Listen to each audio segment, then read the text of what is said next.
didn't bother me. I had no concerns. I was more cared about in a sense of my life outside the army was just me.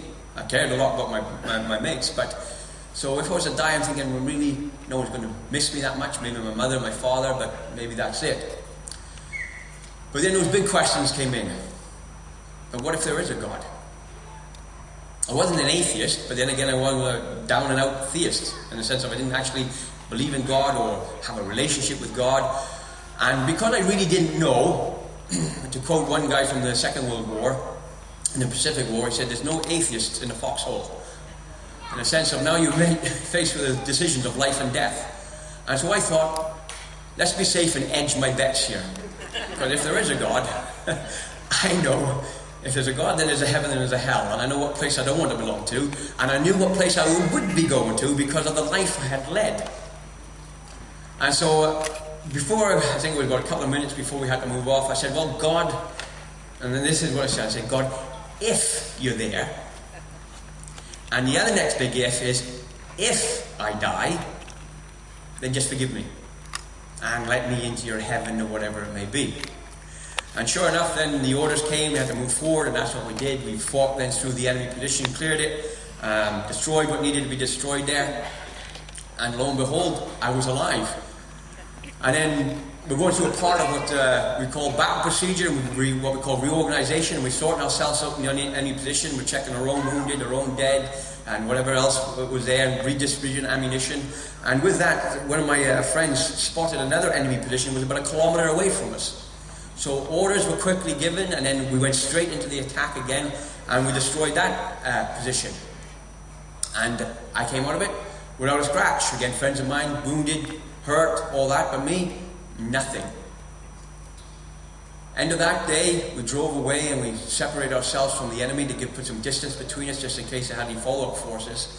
And now we're in a place, an LUP, we call it laying up point, and we're doing some administration, cleaning our weapons, getting some food, getting a bit of sleep and everything like that.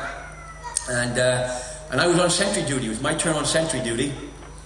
And always on the Jeep, there was a little place I found where it was always in the shade, and I used to stick my pears and chocolate sauce out of the ration packs in that place. Because during the heat of the day I used to take it out, because it was the only thing I found that was really refreshing. I used to slake all the dust that was in my throat.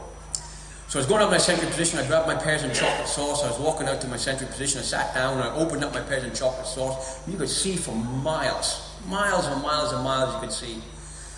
And so I was looking up as well, and I could see two aircraft above us, and I knew they were ours because there was only coalition air force in there. So I thought nothing of it. You saw them every day.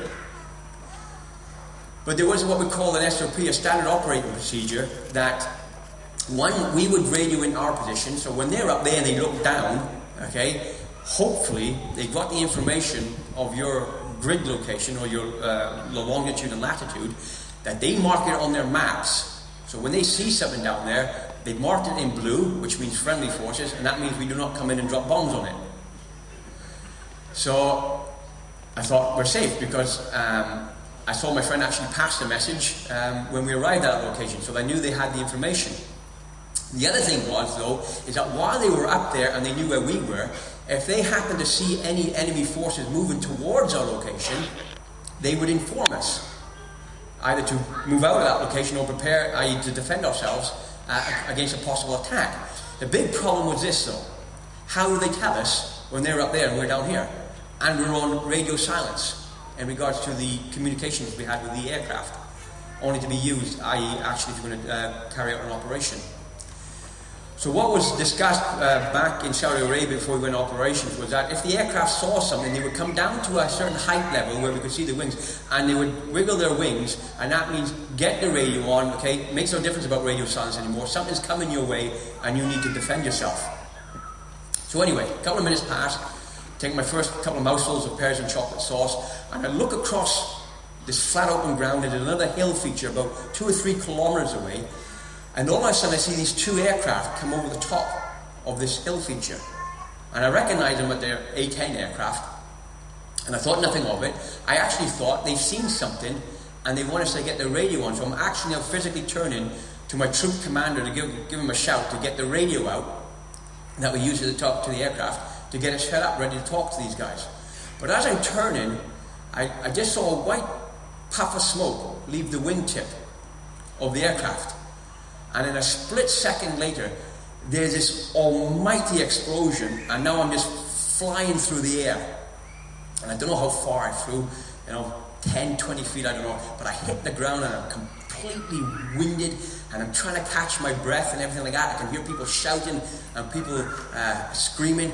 I eventually come to and I stand up, and something? I'm completely cheesed off. The reason I'm cheesed off is because my pears and chocolate sauce went all over my uniform. The thing is, I said, if I'm going to die, at least I want to die with some dignity. Not with pears and chocolate sauce all over my uniform. But anyway, I got up, I went running back over, and fortunately, he missed. And all the lads were on it. One guy got a bit of shrapnel in the back of his ankle. That was it. And the troop commander managed to get on the radio, and we called off the attack and everything like that, and the whole incident got sorted out, and fortunately no one was killed. And that's another story when we actually met the pilot back in Saudi Arabia later. But the fact is this. It's a great story, and come up afterwards, I'll tell you all about it. The fact is, it was this though. I was alive. I wasn't dead. And I began to think, I'm not going to die here. Do you know something? I'm just too good. The other guys who are getting killed, this, that, and the other, they're moving too slow, whatever it may be. But that's it. I'm the epitome of the best, and I'm not going to die. And I just completely forgot about this whole idea of God and bargaining with God that I would stay alive. It was only about 4 years later, after I was reconciled with my parents, that I actually found out that for every day I was in that war, my mother was on her knees praying for me, that I wouldn't be killed. That's the arrogance of youth, the arrogance of being fit and thinking you're in control of the moment. And that's why I thought like I did. The war progressed, and we did a number of other operations, and the war, as we all know, came to an end. It was a successful conclusion, and we came back to the United Kingdom just as if, we'd been on a holiday somewhere. And we went straight back into the life routine that was the same it was before I went on operations. And that was during the week, whether you're on a counter-terrorist role, out of area operations, or whatever it may be, or build-up training, devoted to the training, giving your all. But come the weekends, that was my time. That's where I live my life, and I make the decisions I want to make in the sense of within the boundaries, in the sense of I'm not going to get sent to prison. But when I'm out, I do what I want. I drink as much as I want, and I'll say what I want, and I'll do what I want. And I was downtown with a couple of my friends, normal thing, we're drinking in the clubs, and met a young lady, and that was the thing for most of us, was to go downtown, get drunk, and actually try and chat up the women downtown on the weekends. And that's what I did. I met a young lady, I brought her back to my place, and it was about 3 o'clock in the morning. I woke up, and I just went to the end of my bed, and I don't know why, I don't know where it came from, and I just said to myself, isn't there anything more to life than this? Is this it? And I didn't have those who might know the story, like of the Apostle Paul,